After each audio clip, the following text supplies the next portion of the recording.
Смотрите, какой чудесный рис с яблоками в микроволновке у меня получился. Он рассыпчатый, и цвет у него такой слегка коричневатый. И на вкус очень приятный.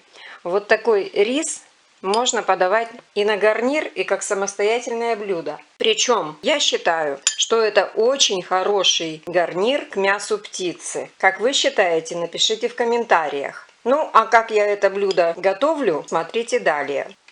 Большой привет всем заглянувшим на огонек моего канала. Вы видите, у меня на столе стоит в жаропрочной чаше рис. Примерно 180 грамм. Это стакан 200 миллилитров граненый. Здесь яблочки. У меня ранетки замороженные. Тоже примерно по весу равные рису. Где-то 170-180 грамм. Так, цедра цитрусовых.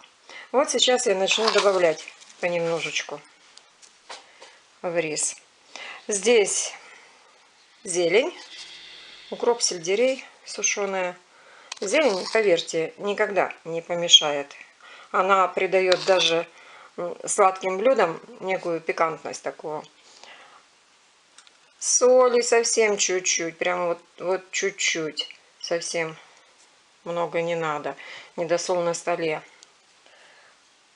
Масло растительное, столовая ложка. Сюда же в рис отправляю яблочки, ранеточки. Все это тщательно перемешиваю.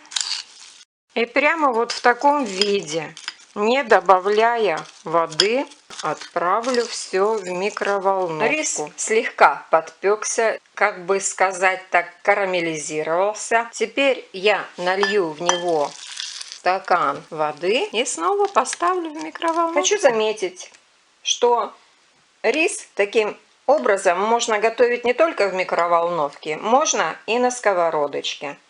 Сначала обжариваем, допустим, яблочки, слегка, только совсем слегка. Потом добавляем рис и слегка до коричневатого цвета, до такого вот желтовато-коричневатого доводим.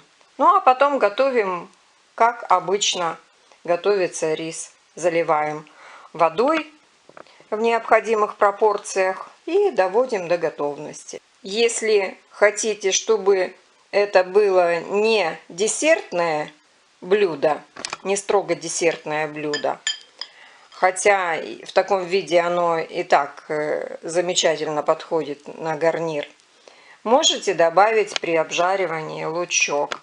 Поверьте мне, это уже мною проверено, получается замечательный вкус. И ничуть лучок не конфликтует с яблочками. Еще хочу заметить, что так рис можно готовить не только с яблочками, но и с другими ягодами и фруктами. А еще с овощами.